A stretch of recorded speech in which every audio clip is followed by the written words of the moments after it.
Hello everyone, Calcutta ইউনিভার্সিটিতে এই বছর তোমাদের এন্ট্রান্স এক্সামের মাধ্যমে কিন্তু অ্যাডমিশনটা হচ্ছে। আগে কি হতো, পার্ট এ দের কিন্তু এক্সাম হতো না, পার্ট বি এদের শুধুমাত্র এক্সাম দিতে হতো।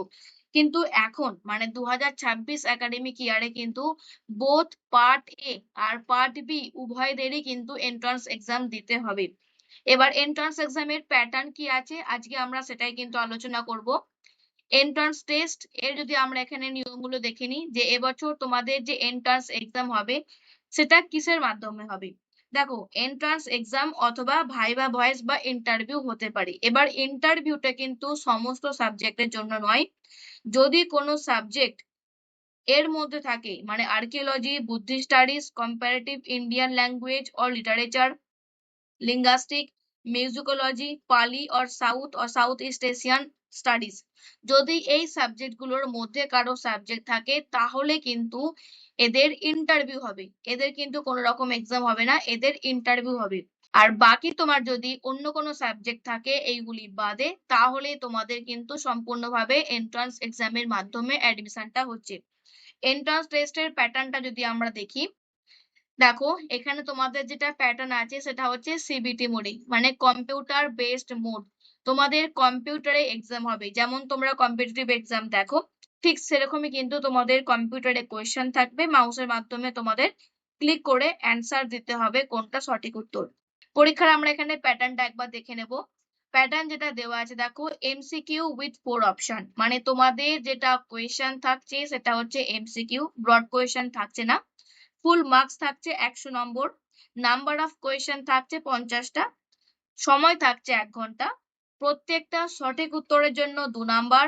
এবার যদি তোমাদের কোনো প্রশ্নের উত্তর ভুল হয়ে যায় তাহলে কিন্তু তোমাদের -0.5 ডিডাক্ট হয়ে যাবে, মানে হাফ নম্বর তোমাদের বাদ চলে যাবে।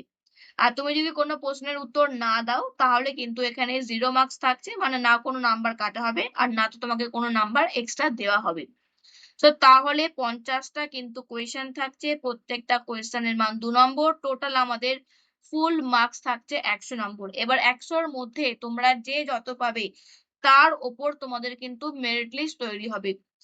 আমাদের মেরিট লিস্টের প্যাটার্ন যদি আমরা দেখি, তো এইখানে আমাদের দেওয়া আছে পার্ট এ, এই যে ক্যাটাগরি রয়েছে মানে যারা গ্রাজুয়েশন করেছে সিউর আন্ডারে, সো তোমাদের কিন্তু 50% মার্কস বা ওয়েটেজ নেওয়া হবে এন্ট্রান্স এক্সাম থেকে।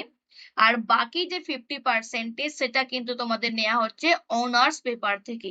মানে অনার্সের তুমি যত সিজিপিএ পাচ্ছ সেখান থেকে 50% রেশিও, আর এক্সামের তুমি যে নাম্বারটা পাচ্ছ তার 50% রেশিও নিয়ে তোমাদের কিন্তু একটা মেরিট লিস্ট তৈরি করা হবে, এবং সেইখান থেকে যার স্কোর সব থেকে আগে থাকবে বা সব থেকে বেশি থাকবে তার কিন্তু নাম আগে থাকবে।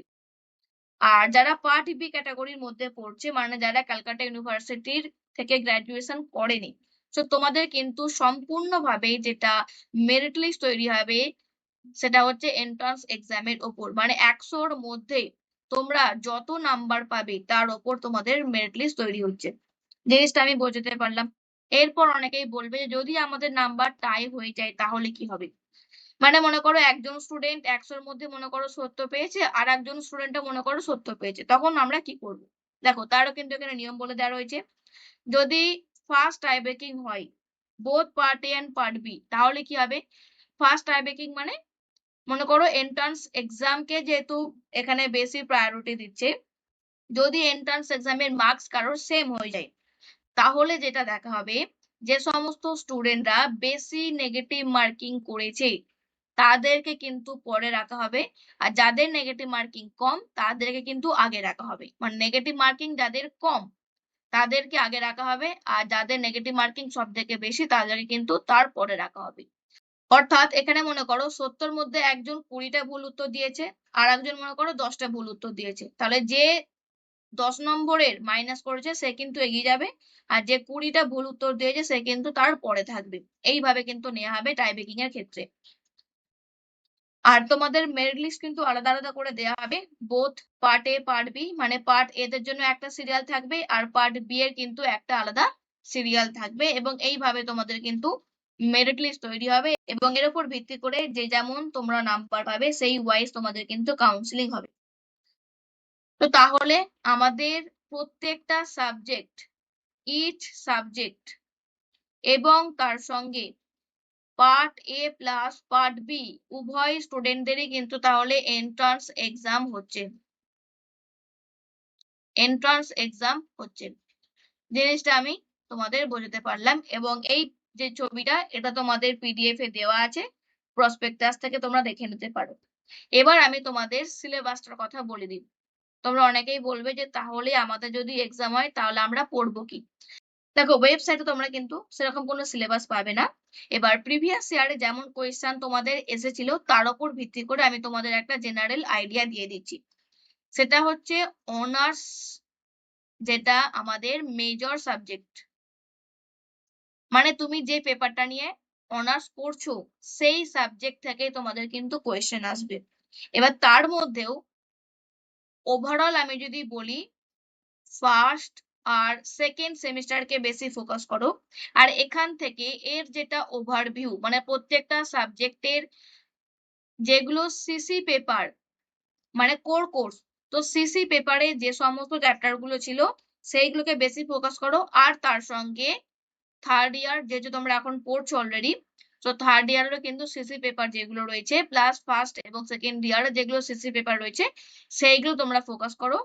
আর তার সঙ্গে তোমাদের যদি অন্য কোনো সাবজেক্ট থাকে তাহলে তোমরা সেটা কমেন্ট সেকশনে লিখে দাও। সেই সমস্ত সাবজেক্টের আমি একটা আলাদা করে ডিটেলস ভিডিও দিয়ে দেবো যে তোমরা কি করে প্রিপারেশন করবে। আর জিওগ্রাফির জন্য আমাদের আলাদা করে ক্লাস শুরু হচ্ছে।